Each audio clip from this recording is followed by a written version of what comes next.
Hi అండి, welcome to my channel. ఈరోజైతే పాలకూరతోని చపాతీ అయితే చేయబోతున్నాను. పాలక్ రోటీ అంటారు, చపాతీ అంటారు. అలా చేయబోతున్నాను. పాలకూరని అయితే మంచిగా వాటర్లో వేసి అయితే మంచిగా కడుగుతున్నానండి. నేను క్లీన్ చేసుకోవాలి. మంచిగా క్లీన్ చేసుకున్నాక దాంట్లో అల్లం వెల్లుల్లి పేస్ట్, ధనియా పౌడర్, కొంచెం జీరా పౌడర్, తర్వాత కారం, అది ఎండుమిర్చి అండి. ఎండు కారం వచ్చేసి వేసుకుంటాను సరిపడా. ఉప్పు సరిపడా వేసుకోవాలి. వేసుకున్నాక ఇవన్నీ కూడా మంచిగా కలుపుకొని వాటర్ వచ్చేలా కలుపుకోవాలండి. మనం పాలకూర నుంచి వాటర్ అనేది వచ్చేలా కలుపుకోవాలి. జీలకర్ర కూడా వేసుకున్నానండి. ఇప్పుడు జీరా వేసాక అవి చూడండి ఎలా కలుపుకుంటున్నాను. అంతా కలిపినాక అలా ఏంటంటే మనకు పాలకూర అనేది దగ్గరికి కలుపుకున్నాక వాటర్ వస్తాయి కదండి. ఆ వాటర్తోనే మనం గోధుమ పిండి వేసి కలుపుకోవచ్చు. దీంట్లోనే జొన్న పిండి కూడా వేసుకోవచ్చు అండి. జొన్న పిండితో కూడా చాలా బాగుంటాయి, రుచికరంగా ఉంటాయి అలా కూడా.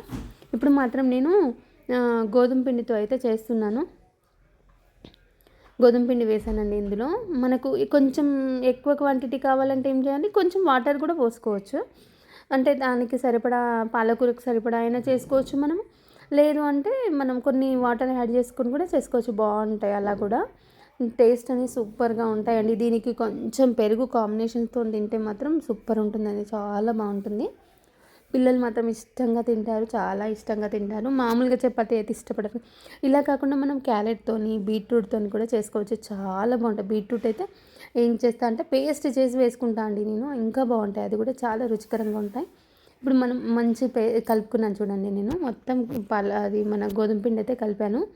కలిపి ఏం చేశాను, ఒక 10 మినిట్స్ అలా పక్కన పెట్టేసుకుందాం. మనం ఆయిల్ రాసి పక్కన పెట్టేసుకోవాలి ఒక 10 మినిట్స్ అట్లా.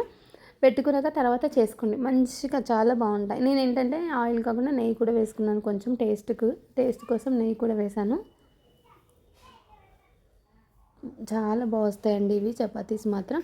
మనం చపాతీ చేసుకున్నాక ఆయిల్తో కాల్చుకున్నా ఓకే, ఆయిల్ అయినా ఓకే, నెయ్యి అయినా ఓకే అండి. ఏదైనా దేనితోనైనా కాల్చుకోవచ్చు మనము. చాలా బాగుంటాయి. పల్చగా చేసుకోవాలండి, మరీ మందంగా ఉంటే కూడా బాగుండదు. నేనైతే రెడీ చేశాను చపాతీస్ అన్నీ కూడా.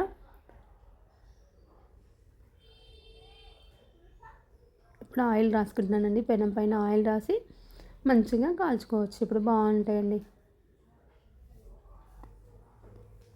మన ఛానల్ కొత్తగా చూసే వాళ్ళైతే సబ్స్క్రైబ్ చేసుకోండి. కొత్త కొత్త వంటలు అంటే డిఫరెంట్ వంటలు అనేవి చేస్తుంటాను నేను. అలాంటివన్నీ మీరు చూడాలనుకుంటే నా ఛానల్ని సబ్స్క్రైబ్ చేసుకోండి. మీకు నచ్చినట్టయితే ఒక్క లైక్ చేయండి, అలానే కామెంట్ కూడా చేయండి. ఎలా ఉందనేది ఒక కామెంట్ అయితే చేయండి. చూడండి ఎంత బాగా కాలుతుందో చూడండి.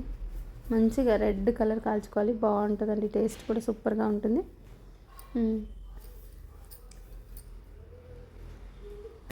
రెడీ అయిపోయింది చూడండి. విత్ కర్డ్తోని మనం కాంబినేషన్తో తింటే మాత్రం సూపర్గా ఉంటుందండి. చాలా సాఫ్ట్గా కూడా వస్తాయండి మనకి చపాతీస్ కూడా. ఓకే అండి.